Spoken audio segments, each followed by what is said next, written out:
So I'm a tea drinker, and some teas are particularly fine leaf tea, like this Ceylon here. It's really sort of fine and dusty tea. Now I've noticed when you make tea in a teapot and use a sieve, sometimes the sieves aren't fine enough and you get bits of tea in your drink. So I'm just going to give it a go with these two, because this has the very fine mesh filter and this also is really fine.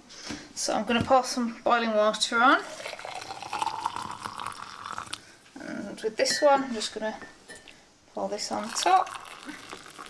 And I'm just going to leave them to stew for about 3 or 4 minutes.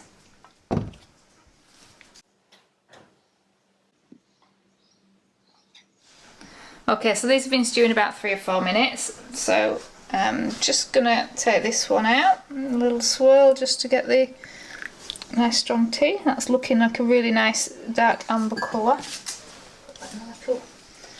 Pot. Just like a bit like a toilet brush though, doesn't it? So yeah, there's no bits in there at all. I'll just put a little drop of milk in just so you can see. There's no tea leaves at all in there. Just nice strong tea. Right, this one, let's see how this filter works. So it's got the nice seal that's trapped all the tea leaves down there.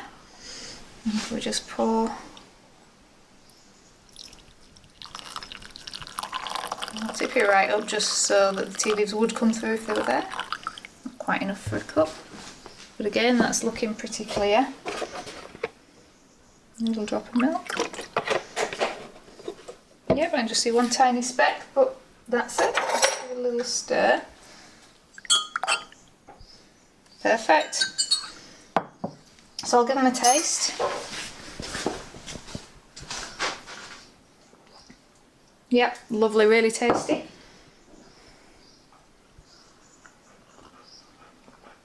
Spot on.